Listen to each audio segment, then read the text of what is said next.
Hi, my name is Halee Mosley, and you're tuning into Halee Fit Podcast. Today's episode is a very special and necessary one. We are discussing mental health and its importance within the African American community.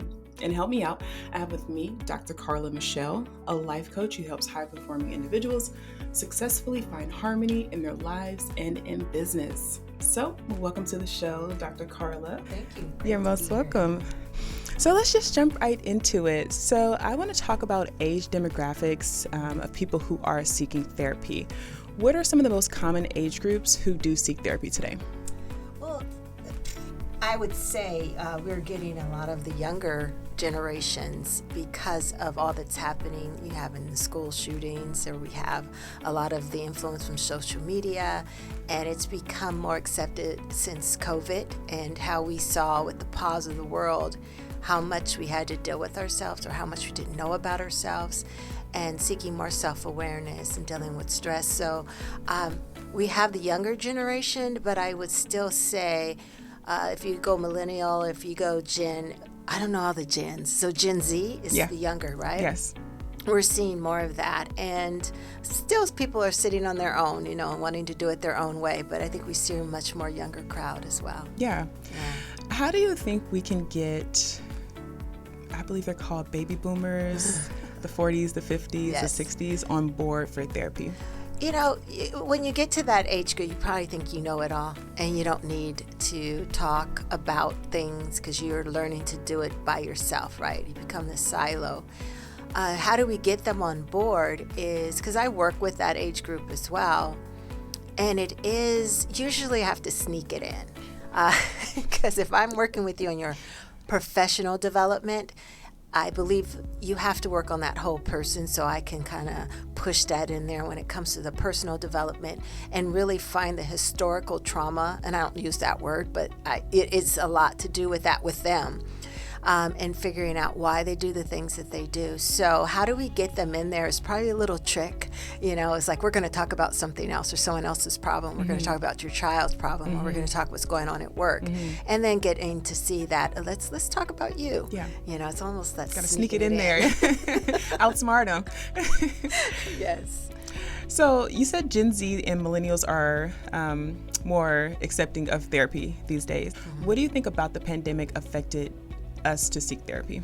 I think because we were really home, and before the pandemic, we had things to do, people to see, places to go. We had things to keep our mind off of depression, our frustrations, our hurt, our pain. Yeah. And then you're sitting and we're on lockdown. I mean, what are you going to do? You can watch television, but after a while, you don't have the things that take your mind off of you. Yeah. The parties, the hanging out. Yeah. It's just me. And suicide rates did go up during that time because there wasn't a lot of things to take our mind off of who we are and what's happening. Also, I found you had the high achievers in high school or college, and when they couldn't have that interaction in the classroom settings, or they couldn't get that, you're doing a great job, look at this, look at that, and the other people could see that they're, your other classmates. When you go home, there's no one there to compete against. It's just you. And then that's probably a lot of times people that's where they find their value. Yeah.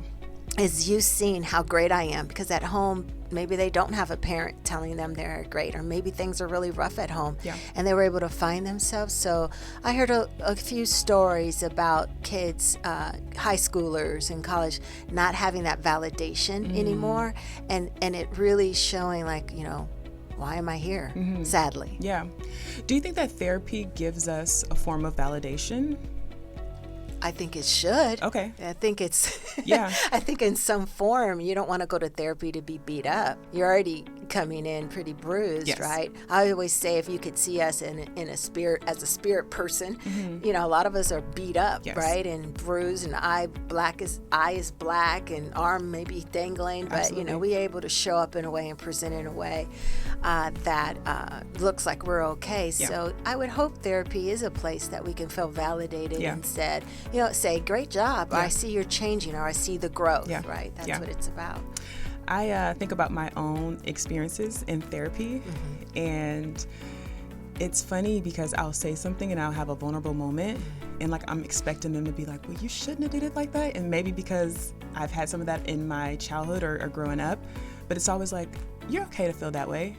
I was like, oh, I am okay to feel that way, you know? A lot of positive reinforcement. So I love therapy for those reasons. Mm-hmm. Yeah. It does give you that agency because we do hear growing up. If it's not from your parents, it's from your teacher. You know, I'll never forget a teacher telling me I was taking Spanish and maybe I wasn't that good at it, right? I mean, gosh, come on now. It's like junior high.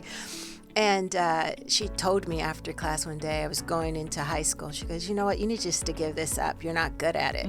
So here's a teacher you think I think she felt good about being honest. Yeah. But I didn't let that stop me. Right. Thank God that's a personality. I was going to say flaw, but I think it's definitely not a flaw. Yeah. And I took it in high school, 4 years, went in AP Spanish and aced it every year. So was it me or was it the teacher? And that's what we have to think about even when it comes to therapy and when we hear what our parents have done. I'm a parent. We're not perfect. So is it the parent or is it just who you're around? And sometimes that therapist gives you that, you know what, right, you're okay. You can do it, right? Yeah. So I love that. So how has the stigma around therapy changed across age demographics over the years? Well, I'm going to have to still go back to the pandemic and what it did. I think it just made it more, and this, you know, things that are happening in the world with I hate to give air to it, but the shootings and the things that are happening, people, where else can you go? You know, and not you can go somewhere else, but a lot of people are seeing the benefit. I mean, we have the therapists at Kaiser still on strike because they're overworked, you know. So it's really picked up in the sense of the need and saying and finding out, wait, therapy's not that bad. Like I have someone who, you know, wants to hear what I'm saying and doesn't put me down or is helping me with steps or helping me see that I made a good decision somewhere in here. And I think that is the most powerful thing, what we need. And so I think that's what's happened. People are seeing like, oh wait, this is some good stuff here. Good stuff, you know, you got better help now. You can go on an app. I mean, you can go on YouTube. People who are not even licensed or even have the knowledge are given therapy. Yeah. So it's like everywhere. Therapy's everywhere. I love that. All right, so I want to dive into maybe like the overall purpose of therapy. Okay. So how would you define the true purpose of therapy? Well, you know, I could give you from my notes and look down and read that, but I'm going to go from what I feel. Okay. So, you know, therapy is a place like we talked about where you can find that fair ground, right? A lack of judgment, acceptance. Someone hopefully will tell you the truth. And I think that is what therapy is to empower and to enlighten. So you become more self-aware. You're understanding, well, am I this way? And they're like, well, you could be that way, but this is probably why you're that way. And so that awareness and openness to discovering more of who you are and then what you want to be in the sense of how you show up in this world. So therapy for me, and I do coaching as well, and for me, it's just helping that person just see themselves in a new light and that they don't have to give up, that there's some resiliency there and there's a gift that they carry. Let's bring it out. I always believe you're necessary in this world, so to let people know who you are, you know, and let's believe in you so that you can make an impact or imprint in the way that you see necessary. So I think it's an awakening in some form, you know? Yeah. I love that. So what are some of the biggest misconceptions people have about whether receiving life coaching or even therapy? I think they see it like almost going to the doctor. You know, you're just going to get bad news. Yeah. You know, and I think we're becoming more aware of that, that it's not that. And then there's the thing that someone's just going to sit there and just let you talk and not have any conversation with you, know, like, oh, yes. And then an hour goes by and you go, okay, we'll see you next time, you know. Well, what did we really do? I just talked the whole time. Yeah. And some people need some talk therapy, but there's also people who are looking for direction that don't have an adult in the home or don't have a involved parent for whatever the reason. And you become somewhat of that person for them. And I think that's a misconception of that it's something that's going to put you down or something that's just going to go, oh yeah, and just kind of listen and not give you any feedback. I will say this, therapy is what you make it. So if you're going to do therapy, go in with an intention. Absolutely. You also have to think about, it's like dating. Find that therapist, that coach that works with you and works with your personality. It's nothing wrong with saying, I don't think we're a fit, right? Because sometimes culturally we cannot be a fit. There's that thing, I can have the same color as you and maybe get you a little better than someone who doesn't have the same color. And you can be picky like that. So I think that's the thing about therapy that people need to realize is that you have the power. Yes. It's not just you sitting in front of me and I'm just all up in it. It's what do you want? Yeah. So it's almost like you have to go into therapy with intention. Very much so. Yeah. And if you don't have it, I'm sorry. No, absolutely. And if you don't have intention, I think the therapist, the coach should lead you to that. Like, there's an intake form. And when they ask you, what do you need? What do you want? Why are you here? Tell, I want clarity. Yeah. That's intentional. Yeah. But clarity in what? Clarity in understanding what my next steps are. Yeah. Because this is happening in my life. Yeah. That's enough intention. Absolutely. Yeah. I think sometimes too, even for myself, when I first was going into therapy, it almost felt like, because other people around me were like, well, you should try therapy. And I'm like, well, what's wrong with me? Like, is something wrong with me? Right. Like, nothing's wrong with me. I don't need therapy, Right. But in reality, it's like therapy has helped me become a better me, and that same thing about intention. Like, I have questions sometimes before I go into therapy. Like, this is what I want to talk about today. This is what I need help with. And so, because you can kind of get lost and the therapist is on the receiving end, right?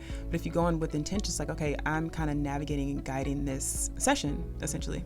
Right. Yeah. And it gives you that power. And a lot of times people who may go to therapy may feel like they're not empowered, but that's the time you can, because we work for somebody, or we have a parent or someone we have to respond to or do for. Therapy is your thing. It's like, it's your world. You own it. Yeah. So it's very important to have that intention. Therapy has almost become, because I'm a personal trainer, and so it's almost become not like a workout, but something else to do to feed myself. Does that make sense? Like, working out is me working on myself. Therapy is me working on myself, Like, it's become one of those things like, okay, I get therapy today. I think they run neck and neck in the sense of what they can do for endorphins, and to get you, especially when you're feeling lonely. I mean, I like working out, so, I go there. It's great thing for therapy if you need it, but you still have things you just cannot get through that you need to check in with a therapist. But moving your body, getting that sunshine, taking care of your, like, not just self-care, but caring for yourself. It's totally different than just like I got a facial or, it's like really taking care of yourself. And therapy and working out is definitely like they date very well. Yes. I say that massages and skincare, I say that's self-maintenance, like getting your hair done, getting your nails, self-maintenance.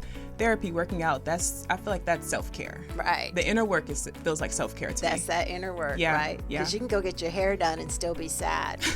You look good though. And then you're like, don't make me cry. I just got my makeup done. Yeah, so it doesn't cover up much. Yes. Awesome.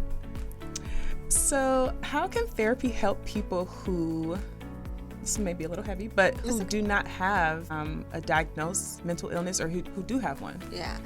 Okay. How can it help it if they don't? Yes. Well, I think you don't have to wait until something is depression is acute. You don't have to be diagnosed. Okay. I think if it's just like something's off and I need to talk to somebody and my friends don't get me, or my partner doesn't get me, let me go talk to somebody. It could just be that. Yeah. Because it is a time for you to unload what you need. Yes. And that someone who's not, like, we go back to not judging you, they're just open and hearing you. And then when you have been diagnosed, it's something to also help you work through the trauma that you've experienced that has maybe caused this diagnosis. So, a lot of the stuff that we've been through historically, especially in the African American community, with our men and women and the brown black situations that happen in our cultures, there is that part that we're just used to it sometimes. You're just used to having stress, or you're just used to having to be scared to walk the streets, or you're just used to having issues financially. You're just, you're just kind of used to it. This is what we do. Though that's even just because you're used to it. Doesn't mean it's normal or it's okay. Doesn't mean that you have to just deal with it by yourself. Yeah. Because we can normalize hardships. And should we? Just because we can and we're strong, or whatever we think we are. I think we play strong. We're not strong. I'm actually very sensitive. Right? I mean, I could come off a little strong, right? But I'm not. You know, if it gets down to it, and I think that's what therapy lets you do, to take off that mask. Yeah. And let you just undress emotionally and say, this is really how I feel when I have to work with couples, or if I work with men or young men, how whatever age range, they come in so and then they leave. And then when they kind of get a little misty-eyed, I won't say they cry. Yeah. But when they get a little misty-eyed and they're able to just kind of let their guard down, and they can just be authentically them. In those moments, whether it's in their job, whether it's in a relationship, whether it's with their parents, wherever they are, whether it's their partner, and they can just be totally honest about their fears and their mishaps and their questions. Because I think we put a lot on men and expect them to know everything, do everything. Why, especially if you're dating one, you're like, why don't you do this? And you should be. And they're like, I don't know. They will never tell you they don't know. Yeah. Even when you hire them on a job, men they will never, well, I shouldn't say never, but oftentimes they will not admit that they don't know what they're doing. Yeah. They'll just figure it out. Yeah. So where do they get that moment where they could just kind of let themselves be like, I don't know what the heck I'm doing. Yeah. This and is therapy hard. is that moment for them. That's that moment. It's amazing. I was having a conversation with my mother, and she actually encouraged me to ask you about baby boomers. Okay. Wanting to, or kind of being reluctant to therapy. Yeah. And she was telling me that my father mentioned to her that he was like, maybe I should do some therapy. Yeah. And she said that her first reaction was like, well, you can't talk to me? No. And she said sometimes that, she feels like maybe women can deter men in relationships from receiving therapy because, when and they've been married for 20 plus years, and so maybe they feel like they're one another's maybe soundboard in a lot of ways, right? But I think that, to your point, maybe a lot of African American men don't have that place to, like you said, emotionally undress. Yes. Yeah. And you can only do so much with your spouse, right? Because you still want to be that man, right? You can't be and then tell the truth, ladies. If I don't know where you're sharing this, do you really want your man crying all the time? You'd be like, stop crying. Right? I'm the one supposed to be crying, So really, do they even have a space? So it is. We can try to be that everything, but we judge. We judge a little bit. For sure. Okay, so let's move a little into therapy within the African American community. Okay, so first question, how important do you believe mental health is for the African American community? I think it's very important. And why is it essential? Yeah, I think it's very important because of the historical trauma, because of what we've held generationally, what we see, especially when you have a lot of our men in prison and are just not in the home. And that is something that is just necessary to deal with, and how to talk about it, and especially for our women who are just having to, I'll use that word strong again, and to have to wear so many hats, and to be that person to their children.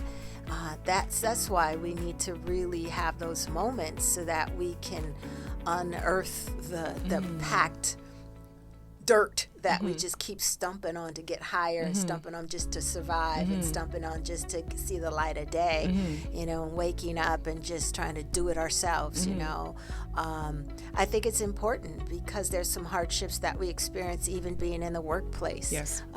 Being Black as a man, being Black as a woman, and then promoting and things like that. That's important to really see. We need to talk about those things because it's not always easy to deal with the stuff that. So I hope that we're in there. Yeah. I remember working with a young man. I did therapy, and they were on the spectrum, and I was doing videos before video was before COVID, and so my face was up, but I couldn't see theirs. They didn't open their video yet, and I heard the little guy say, "Mom, she's black like us." Aww. And I think that was the first time you ever saw a black therapist. Yeah. And so that's even why we need more therapists who are of color, because we're not seen either, and that's that we need that cultural awareness. So you can say I discipline my son, and I can hear how you discipline your child, because I know how I was raised, right? So I get it. Where some of the other cultures may like, CPS, we have to call CPS because absolutely. So you think it's important, like having someone you can relate to? Definitely. Absolutely. That's why I say, I believe now we're getting more choices. A lot of men too are showing up. A lot of black men are showing up as therapists. I think it's great. Hispanic men are showing up. Asian men are showing up. We need that. And when we're seeing that, you can relate. You put your guard down. Like, okay, you get me without me saying. I don't have to say too much. You get it. You get it, right? I don't have to say everything. I know you know though. Yeah, you know. You got to look that look. You know. For sure. You know can mean so many things. Absolutely. I love that. So how has therapy been historically viewed within the African American community? I think you kind of touched on this a little bit.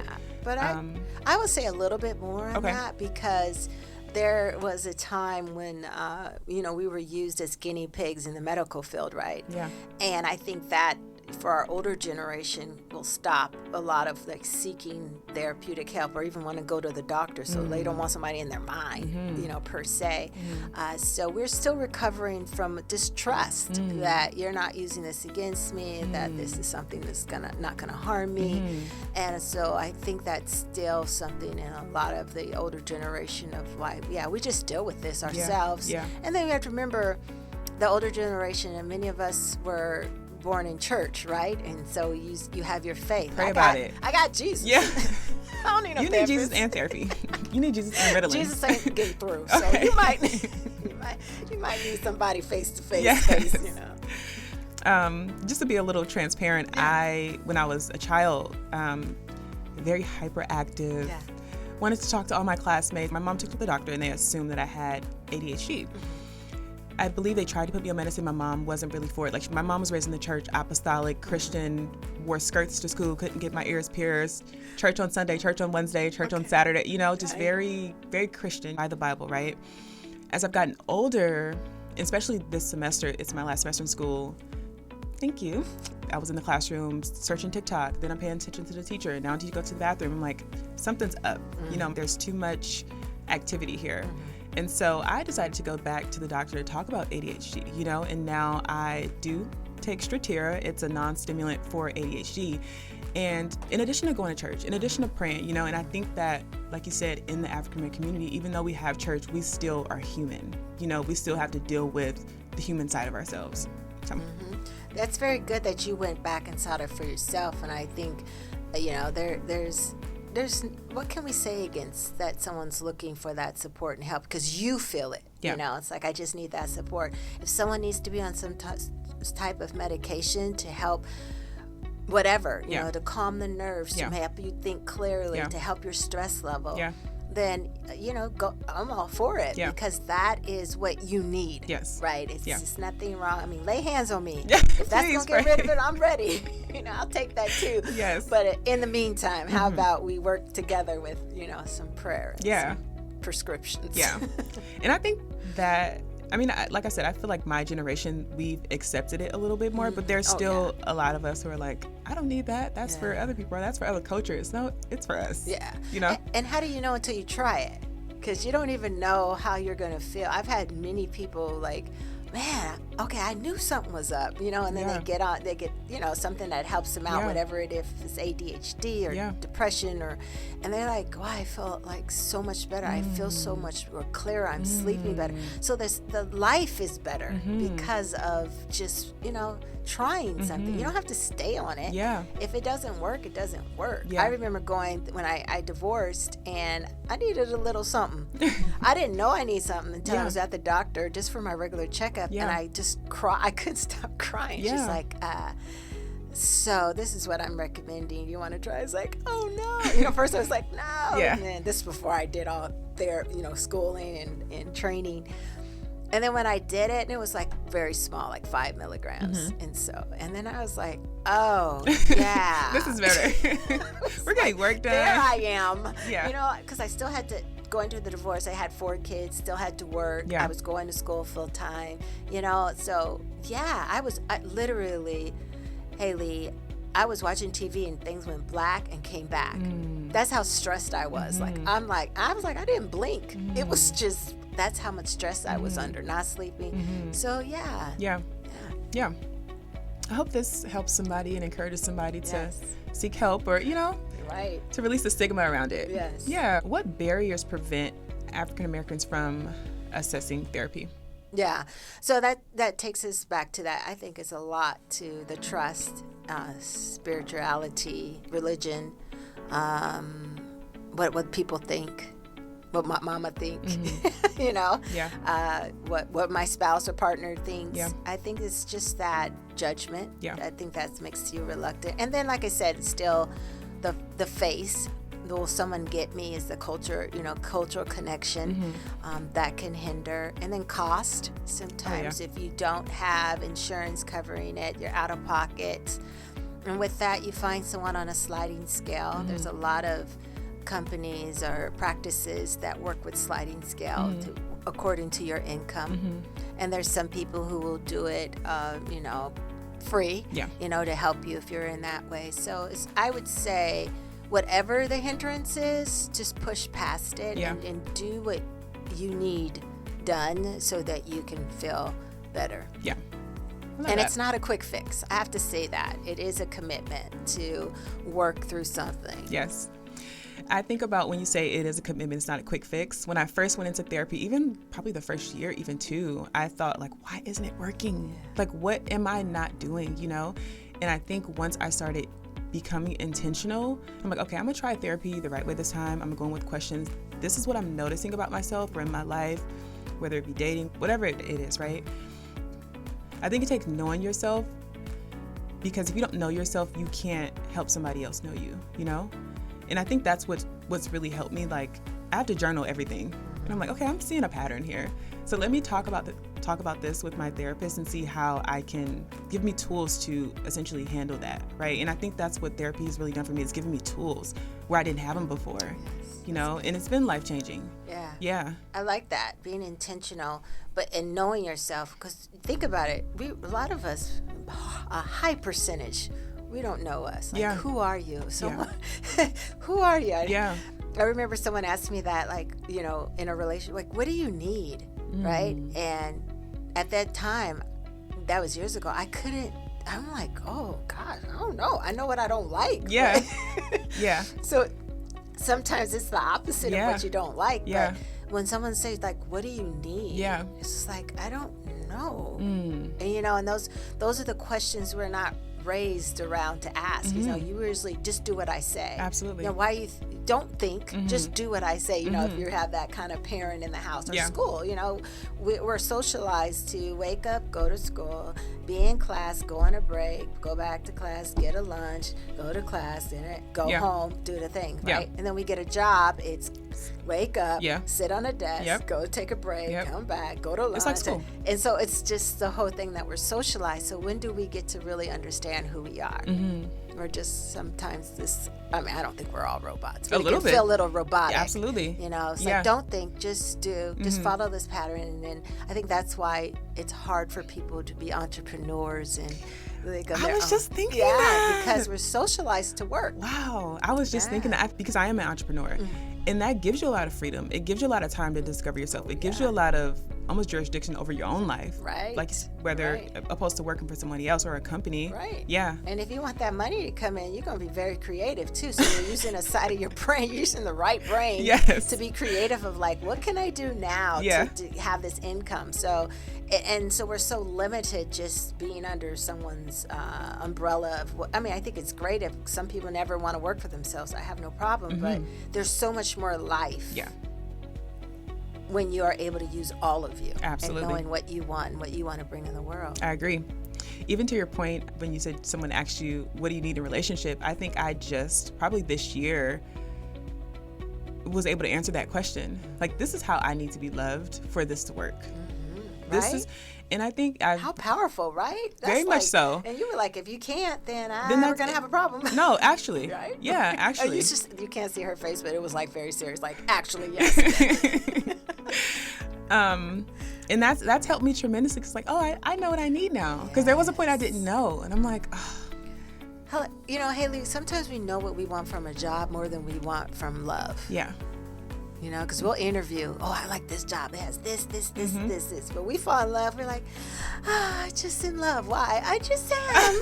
It's like It's in the clouds. It felt just like butterflies. Yeah. You know, what happens when the butterflies are gone, you know? So, Yeah. Yeah. I love Knowing that. ourselves. Yeah. I think it's just the most powerful thing we could ever do. Right. Yeah. So I want to touch on normalizing therapy. All right. So my first question says, what are the most effective ways to normalize therapy in this society? You know, I like to normalize it in the sense, if you're going to do therapy or thinking about it, is think of it as a conversation. Like right now, we can say like we're in therapy, right? It's just a back and forth. Well, some people may not talk. It depends on the therapist's style.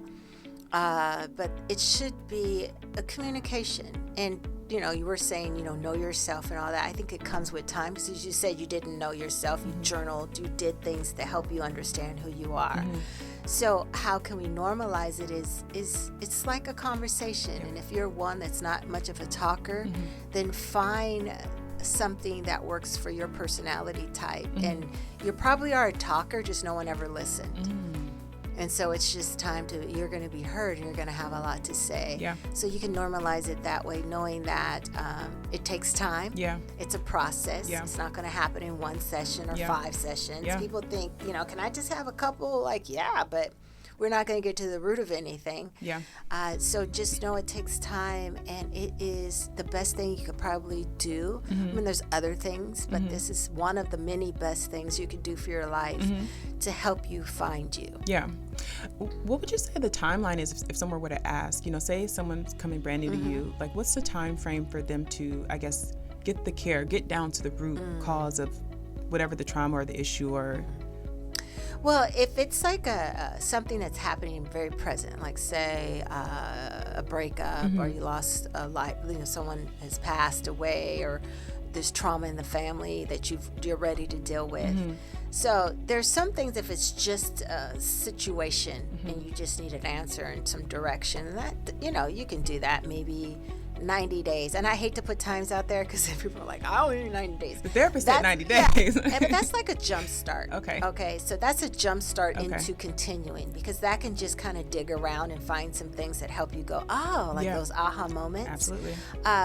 But if you really want to see change that last, I have clients that have been with me years. And what happens, is it the same thing we talk about? No, because they're always evolving, and it's just growing, and they need other support in some other areas. So, and we're like onions. There's layers to us. So we can't. Should we put a time?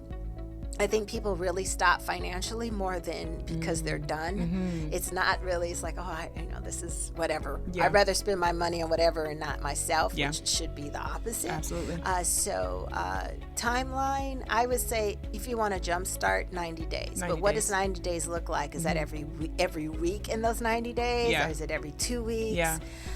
It depends on what you're working on. Okay. Thank you. Don't hold me to that. So how can schools or workplaces contribute to destigmatizing therapy? I believe we're seeing more of them just being more accepted. Like I said, with what's happening in the news with schools, you see them going into bringing people in to help with, helping them work through the trauma that they've experienced for whatever has happened at the school. That is part of it now, and they're looking for people to go in and support that. I think we're at a place where it's grown like never before, more acceptable like never before, because of the heaviness of the world. Yes. and we're figuring out we just can't, or we don't want to do it that way anymore. In your jobs at work, they're wanting, you can use your HSA or your employee benefits for therapy.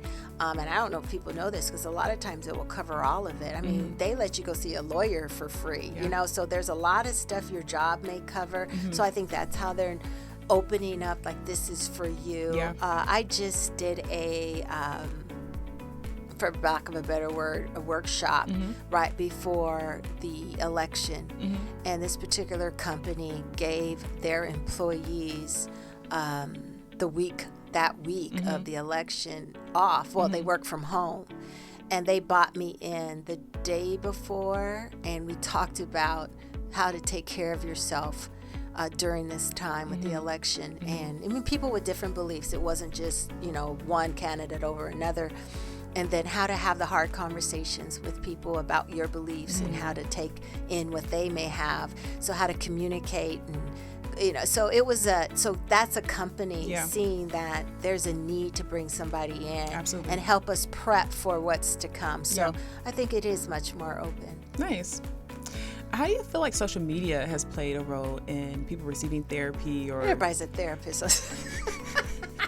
Oh my gosh. And everybody's going to therapy on social media. I feel like therapy's become trendy. It feels very trendy. I'm like, no, I don't think, I mean, other than, you know, you get their ages maybe older that are not like really on social media. But you can go there. I mean, you Google stuff and there is like whole conversations on the answers of what to do when this happens, you know.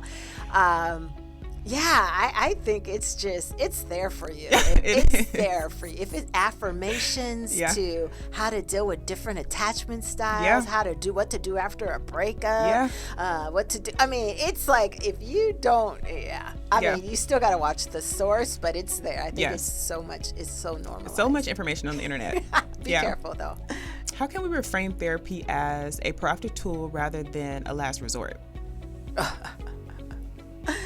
It is a tool. I think we need to see it like we were talking about exercise, right? And some of us work out 3 to 5 times a week, right? Or more. People just go. And I think in 2 days. Right? Gosh, right? I try. I get tired. If I do a 2 a day, I'm not going tomorrow, right? But, you're going to see me 1 hour and I'm going home. Yes. But if we saw it like we saw exercise, because there's benefit in exercise. Yes. You know, there's many things we overdo. You know, we overdo it, but there's benefit in exercise, and so there's benefit in therapy, because our minds, our emotions, our souls, our spirit need to be taken care of and loved, just like we take care and love our bodies. You know, you can have the best body, you can have all the muscles in the world, you can have the 6-pack, you can have the butt, whatever you know you're going in there for, and be tore up inside, you know, and just be you know, ugly. You know, your personality is bad. You're always got an attitude. You're not friendly. You don't have any friends. Your body looks good, right? You look good though. Right? And you know, so it's like that part of you that people have been giving you hints, like, or they've been staying away from you, and are just kind of like, you're getting in a lot of arguments. You're unhappy. You're hard to work with, hard to be around. Therapy is that tool for you, to where it can help you find out, why are you so angry? Why are you so impatient? Why are you talking about everybody? But really inside, you're torn apart and you're projecting. You know, that's therapy is such that tool that it makes you beautiful from the inside out. Yes. I was in a relationship a while ago and could not regulate my emotions to save my life. And my partner at the time, he would just say, if you can just get this one part together, like everything else about you is perfect. Like if you can just get this one thing together. And like at the time I was like, there's nothing wrong with me. Leave me alone. You know, I'm perfect. But like as time has gone, it's like, maybe he was right. Like in hindsight, right? Just this one little thing, if I can tweak, like everything will flow better. And in hindsight, he was right. But at the time I didn't want to tell him that, you know, but that's the reality. Like everything else on the outside can be so perfect, but there's like these things in the inside that if we don't fix, we're not perfect. And who's telling us though? I mean, you heard it from him, but you've lived a life, and no one's really told you, like, you need to learn how to regulate your emotions, Yeah. right? Get some emotional resilience in there. Mm-hmm. But who's ever, I mean, they may have said like, but they never really said this is what you could do. And that's Yeah. what we're missing, is people being honest like that. And then we taking it in like, you know what, because you said it, maybe I will look into it. I think about when being married, and I would go back, and we were divorced for a while, and I would go back and ask, this one, I don't know if anybody should do it. I suggest it, but I went back to my ex-husband and ex-boyfriend. Yeah. And I said, so tell me about myself. Now, we're no longer together. I'm like, tell me, how did I show up, and what did you feel I needed to work on? Yeah. And they told me. Yeah. And I was like, wow, okay. Yeah. And one of them was insecure. I'm like, I am not insecure, but apparently. Yeah. But then I think about it as, going on to therapy, the insecurity was there. I think about, I had a mom who was, I think, not there, but that's what she got growing up. Yeah. So her being not there for me, I went through a lot by myself, which made me get second guess if I'm lovable, because I felt unlovable. Yeah. She wasn't the kind that she show up and support, Yeah. but it wasn't the hugs Yes. and the, so then I become what they now would call an insecure attachment. Like I like the hugging and the touching. Yeah, that's me. Yeah. Well, because, we're me. missing something. Yeah. And so we go to the other side and we're like, oh, you don't love me because you don't hug me. Yeah. They love, Yeah. they just love differently. But I yeah. had to know historically, I'm getting that from what I didn't have in the home. Yeah. Yeah. So those are the things that when you think about insecurity, Yes. Okay, it's not just, it's to help. Yeah. And it helped me understand, okay, Yeah. I get it. And then that's why I would attract a certain kind of guy because of that, so it all has a reason. Absolutely. It all has a root. Absolutely. So those.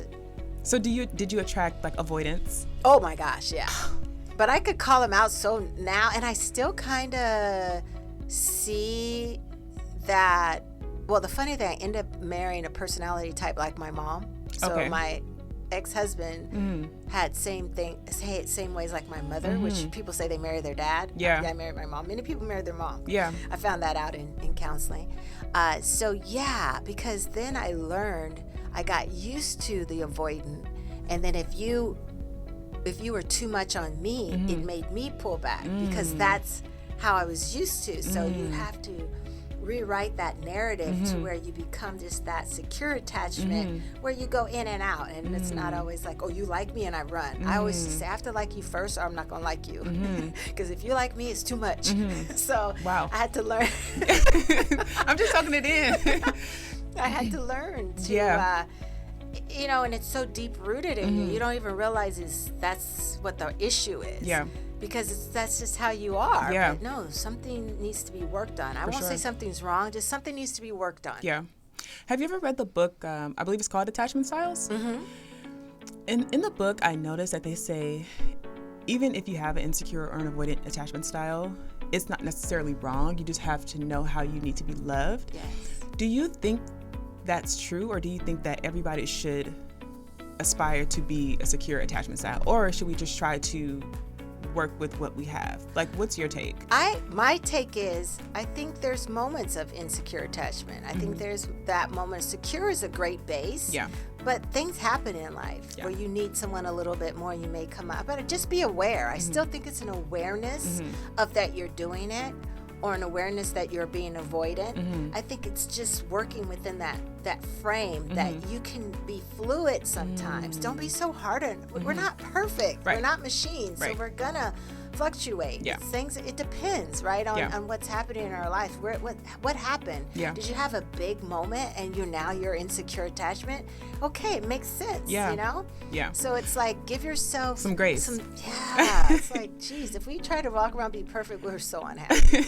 It's too much work. It's too much work. It's too much work. So I have one more question. Okay.